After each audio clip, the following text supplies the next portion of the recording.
Hello everyone, I'm going to walk through with you your assignment working with tables, task 1. You should have the file downloaded from your Schoology assignment and have it open. You're going to notice there's going to be 6 tabs at the bottom.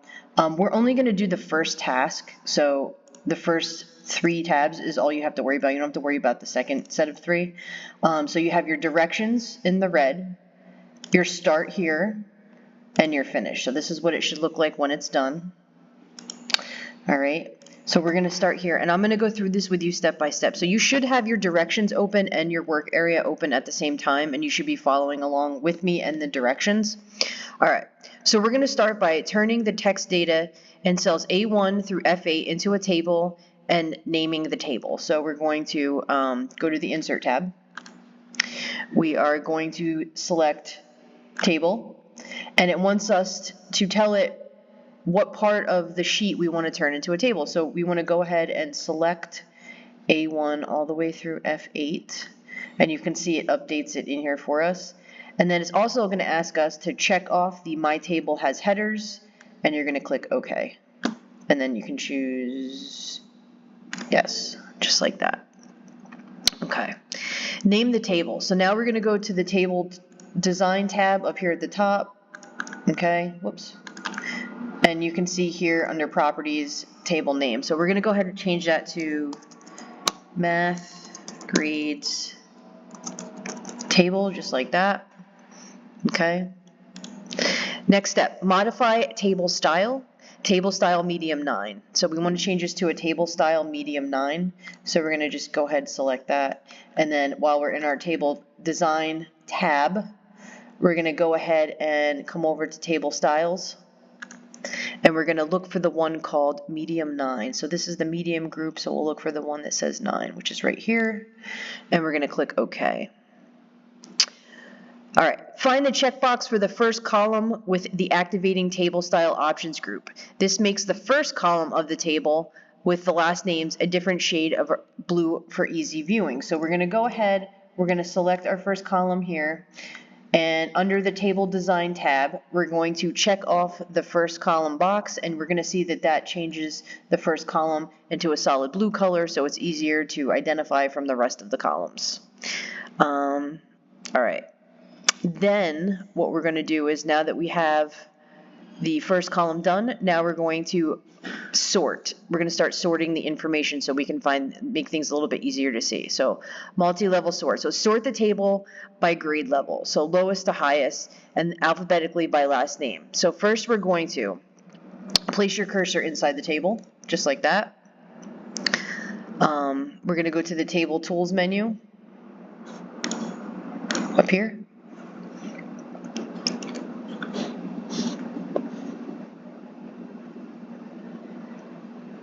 Design, Data Group, and we're going to sort custom. So we're going to sort by grade level. So first you want to come over here to where it says grade level, okay, and we're going to click the arrow, and we're going to sort from smallest to largest. So you can see once you do that, it goes ahead and puts all of the 7th graders above all the 8th graders, so they're easier to find if that's what you're looking for. If you want to look for the 8th graders, you can go ahead and you can switch it up. Okay, next. We're going to turn off the check mark next to the 7th graders. So now we only want to view all of the 8th graders in the class. So to do that, you're going to go back up to the grade level check mark, and we're going to just check off the 7th graders to make them disappear, and you can see that they all went away. So now all we can see are just the 8th graders. So this is a great way to sort through information if you have a lot of information in your sheet. Okay? All right. Now we're going to filter it out, so all students that scored a 70 or higher on Math Test 1. So we're going to filter out all the students that scored over a 70 so we can see all the kids that failed. All right, so we can see who needs extra help. So we're going to go to Math Chapter Test 1, right? And we're going to click the little arrow next to it.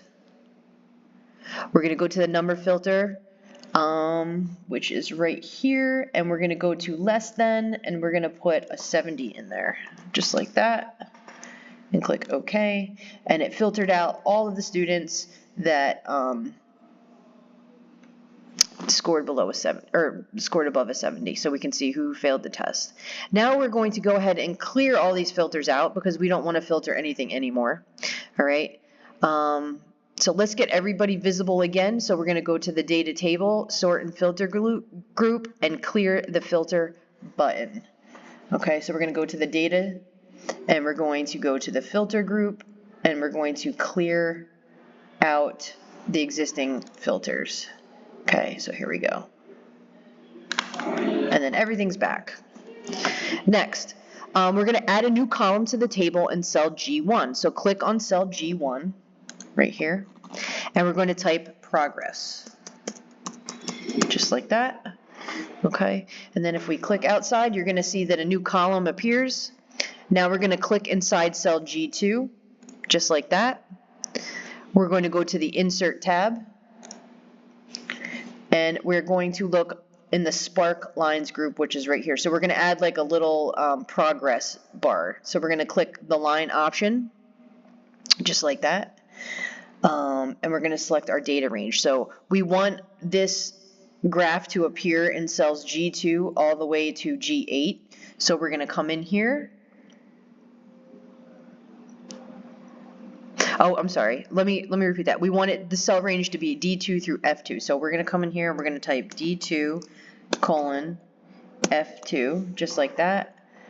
And we are going to click OK. And you can see the first student, you can see, has the little progress bar show up, but we want to put this down for the rest of the students. So there's a way to do that without having to go in and adding it individually for each one.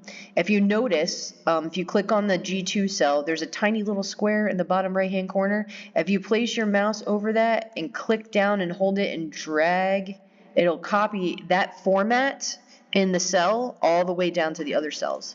So the rest of the students' progresses will show up. And that's it. So when you're done, make sure you save this to your computer and submit to Schoology.